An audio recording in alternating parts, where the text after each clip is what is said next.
सो global energy crisis के response में अलग अलग नेशंस डिफरेंट स्टेप्स उठा रहे हैं।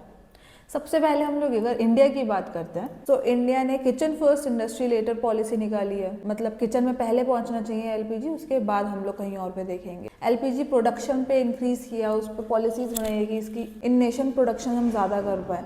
पीएनजी यूजर्स को रिस्ट्रिक्ट किया है एलपीजीज लेने से।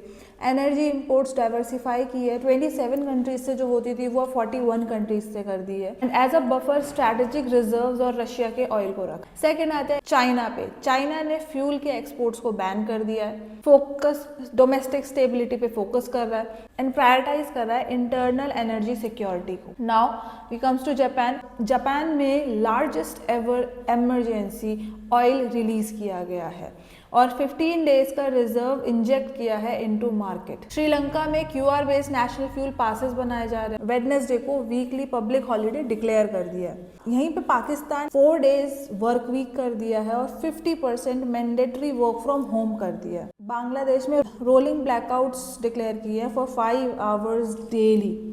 और एलएनजी प्राइसेस पे सर्ज हो चुका है, जो पहले 3 रुपये यूनिट हुआ करता था वो अब 55 रुपये यूनिट हो चुका है। Now Vietnam work from home के डायरेक्टिव्स जा चुके हैं वियतनाम में। फिलीपींस में भी वर्क फ्रॉम होम को एनकरेज किया जा रहा है। थाईलैंड ने एसी के यूसेज पे रिस्ट्रिक्शन ला दी है, एलिवेटर को ज़्यादा प्रमोट कर रहे हैं और पब्लिक एनर्जी सेविंग को मैंडेट कर दिया। नाउ साउथ कोरिया ने कोल प्लांट्स जो उन्होंने बंद कर दिए थे बिकॉज ऑफ एनवायरनमेंट कमिटमेंट्स वो रीस्टार्ट कर दिए हैं और ऑड एंड इवन व्हीकल का रूल इम्प्लीमेंट कर दिया। इजिप्ट ने इंक्रीज किया है डोमेस्टिक फ्यूल सब्सिडीज़ को। केन्या ने फंड बनाया है ताकि हम फ्यूल प्राइस को स्ट्रक्चर कर पाए, स्टेबलाइज कर पाए। न्यूजीलैंड ने monitoring of national fuel reserve को इंक्रीज कर दिया है एंड सप्लाई चेन मैनेजमेंट को भी स्ट्रेंथन करा है। नाउ स्लोवेनिया यूरोपियन यूनियन की फर्स्ट कंट्री जिसने एनर्जी क्राइसिस पे कोई स्टेप उठाया था वो है स्लोवेनिया। एंड स्लोवेनिया में फ्यूल राशनिंग स्टार्ट हो चुकी है 50 लीटर पर डे पर सिटीजन। और उसको मैनेज करने के लिए, फ्यूल डिस्ट्रीब्यूशन को मैनेज करने के लिए मिलिट्री का यूज़ किया जा रहा है। जर्मनी ने भी पेट्रोल पंप्स को बोला है प्राइसेस सिर्फ एक बार ही बढ़ सकते हैं पूरे दिन में और टेक्निकल रिसेशन की तरफ जर्मनी मूव कर रहा है। इटली ने इंडस्ट्रियल स्लोडाउन देखा है और रिसेशन का खतरा इटली को भी महसूस हो रहा है। एंड यूनाइटेड किंगडम्स ने इस पूरे सिनेरियो को देखते हुए रिन्यूएबल एनर्जी पे थोड़ा ज़्यादा फोकस करने की कोशिश करी है और मैंडेट कर दिया है सोलर पैनल्स और हीट पंप्स को जो भी न्यू बिल्डिंग या न्यू होम्स बन रहे हैं इन यूनाइटेड किंगडम्स। तो long term shift to renewable energy from United Kingdoms देखा जा रहा है। अब अगर इस पूरे सिनेरियो को देखा जाता है, जो ईरान और यूएसए इसराइल की वॉर हो रही है, स्ट्रेट ऑफ हॉर्मुज के ब्लॉकेज से जो ऑयल सप्लाई क्राइसिस आ रहे हैं उस पर ग्लोब बहुत डिफरेंट तरीके से रिएक्ट कर रहा है या रिस्पॉन्स कर रहा है। अब ये जितने भी रिस्पॉन्सेज है ये शॉर्ट टर्म के लिए भी हैं और लॉन्ग टर्म के लिए भी है। अब इफेक्ट तो सारी कंट्रीज को पड़ा है all over the globe, but जिन पे ज़्यादा इफेक्ट पड़ रहा है वो है जहाँ पे रिजर्व्स की कमी है। मेन प्रॉब्लम जो आ रही है वो है इकोनॉमिक क्राइसिस पे। क्यों? अगर आप इंडिया को भी देखते हैं तो जो भी इंडस्ट्रीज एलपीजी से रन करती हैं उन पे एलपीजी को रिस्ट्रिक्ट कर दिया है क्योंकि प्रायोरिटीज़ में वो है ही नहीं। किचन पे डेफिनेटली आया है।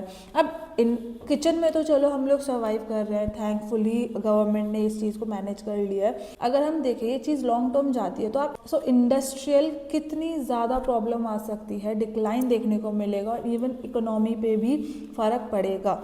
मैं क्यों बोल रही हूँ, मेरी खुद की एक कंपनी है and we are also in industries this thing and we know अगर एक दिन भी काम रुकता है ना तो कितना बड़ा प्रॉब्लम आता है। सैलरी का प्रॉब्लम आता है, इलेक्ट्रिसिटी का प्रॉब्लम आता है, मशीन्स का प्रॉब्लम आता है। आपको पेमेंट तो हर चीज़ का करना है ना, बट एक चीज़ की वजह से सारे काम रुक जाते हैं। इसका जो डोमिनो इफेक्ट पड़ेगा वो डायरेक्टली इकोनॉमी पे पड़ेगा। सिमिलरली अगर इंडिया की बात करते हैं, ऐसे ही एशिया में पूरा एरिया जैसे थाईलैंड, वियतनाम, यहाँ पे हम देख ही रहे हैं, साउथ कोरिया वगैरह, इवन EU पे भी ये चीज़ जा चुकी है। So it will be very difficult अगर इसी तरीके से वॉर चलती रहती है। अभी के लिए मेजर जो स्टेप्स उठाए गए हैं बाय अदर नेशन यही है कि फ्यूल राशनिंग कर रहे हैं, अभी work from home policies implement कर रहे हैं अलग अलग नेशंस, प्राइस कंट्रोल किया जा रहा है, सब्सिडी प्रोवाइड करी जा रही है, कोल एंड ओल्ड एनर्जी प्लांट्स को रीओपन किया जा रहा है। सो जब भी आपदा आती है सबसे पहले एनवायरनमेंट उस चीज़ को झेलता है। वही यहाँ पे भी हो रहा है। ठीक चीज़ ये भी है कि लॉन्ग टर्म स्टेप्स जैसे कि यूनाइटेड किंगडम्स ने लिया है रिन्यूएबल एनर्जी का,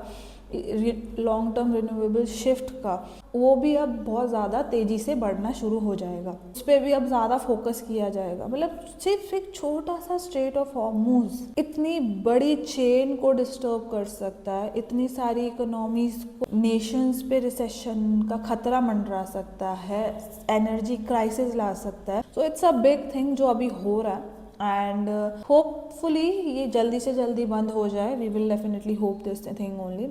So stay updated and subscribe. Thank you.